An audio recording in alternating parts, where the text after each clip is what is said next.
Montréal, ça, ça déchaîne les passions. Certains sont en faveur, d'autres trouvent qu'il y en a trop. Qu'en est-il de l'achalandage de ces pistes cyclables?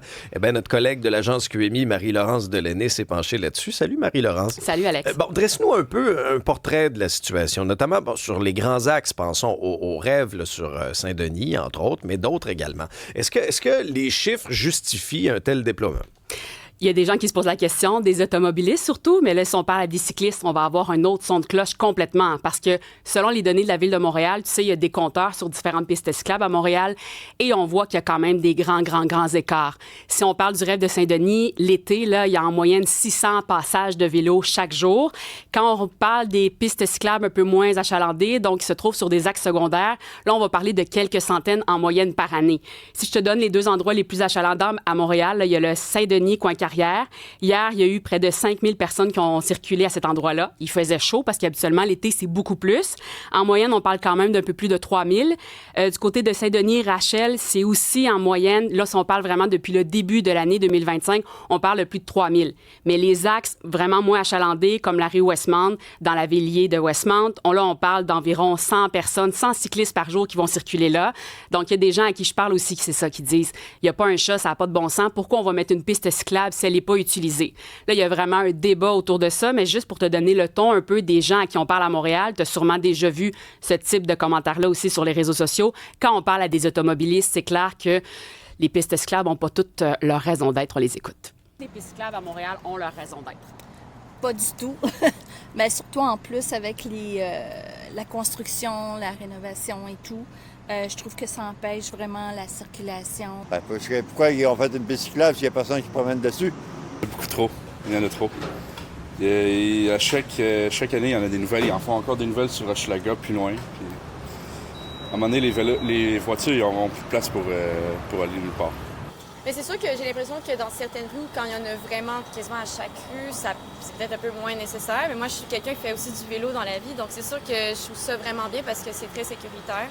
C'est intéressant ce point de vue-là aussi, parce que il y a une question de perception aussi, Marie-Laurence, parce que sous l'administration Plante, c'était une très grande priorité, piste cyclable, puis il y a des automobilistes qui se sont sentis, se sont dit, on mène-tu une guerre à l'auto à Montréal, tu sais, puis c'est venu polariser aussi les deux camps. Oui, puis il y a des experts, il y a des cyclistes aussi, évidemment, là, qui vont prêcher pour leur propre moyen de transport, qui vont dire pourquoi on privilégierait davantage les voitures. Les voitures peuvent circuler partout à Montréal. Pourquoi il n'y aurait pas des pistes cyclables partout à Montréal? Mais là, c'est intéressant parce que les deux, l'automobiliste, puis la dernière, c'est une cycliste aussi, l'ont dit. Ce qui dérange aussi, c'est lorsqu'il y a beaucoup de pistes cyclables à des axes parallèles, qu'on pense à Henri Bourassa dans Antique, il y en a une sur Gouin. Puis Henri Bourassa, moi, j'ai fait un reportage là-dessus l'année passée. On venait de commencer à construire la piste cyclable. Les commerçants étaient très nerveux de voir ce qui allait se passer avec les affaires parce que ça enlève des places de stationnement. Il y a une voie cyclable dans chaque direction, donc ça prend vraiment beaucoup de place. Les véhicules ont de la difficulté à circuler. Cet été, on poursuit encore les travaux de réfection de la piste cyclable. Il y a d'autres travaux qu'on doit faire. Puis il y a vraiment les automobilistes ont vraiment de la difficulté à circuler là, mais quand on regarde sur la piste cyclable, on n'en voit pas beaucoup. Là. C'est vrai qu'on en voit vraiment moins que, par exemple, sur le rêve Saint-Denis. Sur Hochelaga aussi, il y a le jeune homme qui en a parlé. Là, on est en train de faire une piste cyclable sur Hochelaga, dans Hochelaga-Maisonneuve, mais il y a déjà une autre piste cyclable sur Adam, de Rouen. Donc, on se dit, est-ce que toutes ces pistes cyclables-là, même si elles sont sur des rues parallèles, ont vraiment leur raison d'être? Il y a Catherine Morancy, qui est professeure à la Polytechnique, qui est professeure titulaire de la chaire mobilité. Lorsque je lui ai posé la question, elle a été très honnête, puis elle a dit, je trouve que c'est une question qui se pose pas parce que pourquoi on privilégierait encore une fois les voitures? Est-ce qu'on se demanderait, il y a des trottoirs à Montréal qui sont pas utilisés par les piétons, est-ce qu'on devrait les enlever ou on devrait mettre des trottoirs partout? Ouais, mais c'est utopique de penser là, qu'en fonction de la réalité de tout le monde, on va tous circuler en bicycle. Ça, c'est utopique. Puis, moi, surtout là, près des commerces, ouais. Je suis un cycliste aussi, là, mais je suis aussi un automobiliste.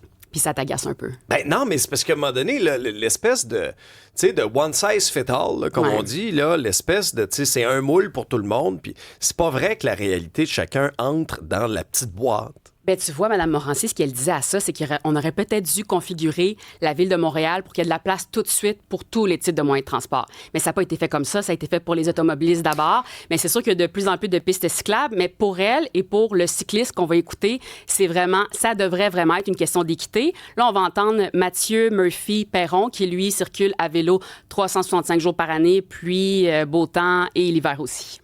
Quand on parle des pistes cyclables, très utilisée, très achalandée. Quand on parle de la piste cyclable Berry, la piste cyclable Rachel, la piste cyclable de Maisonneuve, c'est soit des pistes cyclables qui existent depuis les années 80 ou la piste de Maisonneuve, on oublie, mais c'est juste de 2007-2008. Ça fait quand même environ 20 ans, là, mais c'est des pistes qui ont pris du temps pour attirer la clientèle, pour développer une culture de cycliste. Alors oui, quand on va au nord de Villeray, quand on regarde la piste sur Henri Bourassa, quand on regarde le petit tronçon qui existe sur Jean Talon, les gens vont dire qu'il n'y a pas beaucoup de monde. Oui, ça prend du temps. Et moi, je trouve que c'est inéquitable de dire « Ah, mais dans le centre-ville où c'est densément peuplé, où il y a déjà une culture de vélo, là, les pistes cyclables, ça va. Mais tous les autres coins de la ville où la culture n'est pas encore développée, on dit non, puis on oblige ces gens-là, parce qu'ils sont mal desservis par les transports en commun, d'avoir une auto. » Là, la question, c'est est-ce que les pistes cyclables qui sont beaucoup moins utilisées vont être autant utilisées que, par exemple, le Rêve Saint-Denis? Ouais. Je vais juste te donner des chiffres qui frappent quand même. Là. Hier, sur les pistes cyclables les moins utilisées à Montréal, il y a sur la piste cyclable Westmount et il y a Sainte-Croix et Collège. Combien de vélos qui ont circulé hier, selon les compteurs de la Ville de Montréal? 3 sur Westmount. Mais il faisait chaud hier. 8. Oui, mais en moyenne, oui, ça, je suis d'accord, mais il y en a quand même eu 3000 sur Saint-Denis. Dis-moi, Marie-Laurence, en conclusion, que répond la Ville de Montréal? La Ville de Montréal dit que l'idée, c'est de privilégier tous les types de moyens de transport, que les piétons et les vélos sont les plus vulnérables, que l'emplacement des pistes cyclables a été soigneusement choisi. Bon, la cassette habituelle.